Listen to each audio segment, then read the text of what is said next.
Hey there, fellow YouTubers and viewers. Welcome back to our channel, or, if you're new here, welcome to our awesome community.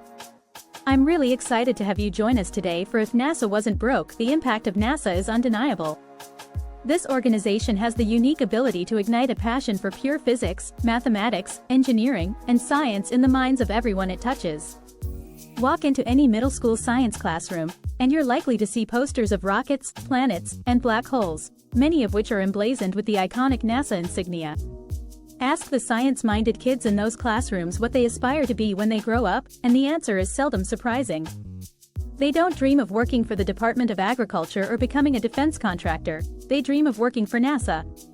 This aspiration is important because it speaks to the broader influence NASA has on inspiring the next generation of scientists, engineers, and innovators. Yet, despite the countless achievements and breakthroughs that NASA has brought to the public eye, there remains a persistent narrative that NASA's work is a waste of money. This perception is unfortunate but somewhat understandable. Why should people care about sending chunks of metal to distant planets when they're struggling to make ends meet in their everyday lives? Why should tax dollars be spent on something that doesn't appear to have any immediate impact on their daily existence? However, this viewpoint misses the bigger picture, and it's where many people are mistaken. First of all, the idea that your tax dollars are being funneled into NASA at the expense of more immediate concerns is a misconception. In reality, NASA's share of the federal budget is minuscule. For every dollar you're taxed, NASA doesn't receive a quarter or even a dime. In fact, NASA receives less than half a penny. To put that into perspective, the average American contributes around $10 a year to NASA. That's less than what you might pay in sales tax on a fast food meal. So, while NASA's budget might sound substantial, around $20 billion annually, it pales in comparison to other federal expenditures. For instance, the U.S. military spends that amount in roughly 2 weeks. This isn't to disparage military spending. Much of the technology we enjoy today owes its existence to research funded by defense budgets. However, it does raise a provocative question: what if NASA received similar levels of funding? What could we achieve if we invested more in space exploration and science? To illustrate, let's take a look at NASA's budget over time. In the 1960s, during the Apollo era, NASA's budget peaked at over 4.5% of the federal budget. Today, it's less than 0.5%. This decline represents a significant shift in priorities. But what if the trend had gone in the opposite direction? What if, instead of shrinking, NASA's budget had grown, allowing us to reach for the stars, both literally and figuratively? Let's imagine a scenario where NASA suddenly receives a massive influx of funding. What would they do with it? Is money really the issue holding back progress, or are there other factors at play? Consider NASA's ongoing work on the Space Launch System, SLS, a project that has been in development for over a decade. The SLS is essentially NASA's answer to SpaceX's Starship, a next-generation rocket capable of launching humans on deep space missions to the Moon, Mars, and beyond. The SLS is reminiscent of the Saturn V rocket, which powered the Apollo missions to the Moon. However, in true NASA tradition, the project has been plagued by delays. Originally slated for a 2017 launch, the first flight of the SLS was pushed to 2020, and even now, that timeline looks uncertain. With adequate funding, though, this project could be completed within the next 2 years. We would have rockets capable of returning humans to the Moon, ready to launch at a moment's notice. Funding the SLS would have multiple benefits. Not only would it enable thousands of scientific experiments on and around the lunar surface, but it would also create a significant number of jobs here on Earth. This wouldn't be the first time NASA has stimulated the economy. Between 1959 and 1969, NASA spent $25 billion on research and development, much of which went into technologies that made the Apollo moon landings possible. By 1987, these investments had returned over $181 billion to the economy, more than 7 times the original expenditure. For context, that's enough money to build the entire International Space Station, ISS, and still have enough left over to fund NASA for another year. The ISS, by the way, is still the most expensive structure ever built, with a total cost exceeding $160 billion. Despite its enormous price tag, the ISS has been an invaluable resource. It monitors natural disasters, contributes to medical advancements, and has expanded our understanding of the human body in space. NASA spends roughly $3 to $4 billion annually, about 20% of its budget, on maintaining and operating the ISS. As the station ages, these costs are only going to increase.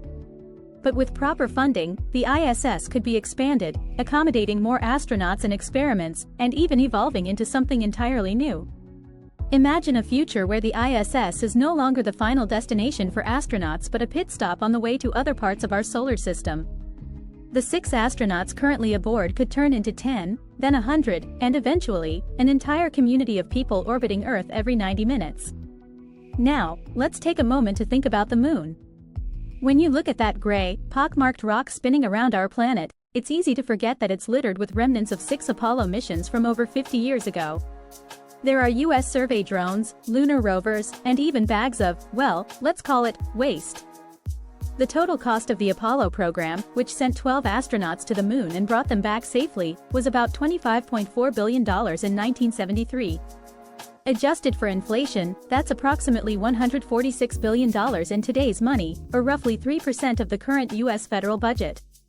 With just 3% of the national budget for 1 year, not only did we achieve the incredible feat of landing people on another world, but we also laid the foundation for NASA as we know it today. Back then, we didn't have the Kennedy Space Center, the Johnson Space Center, or the infrastructure needed to support space exploration.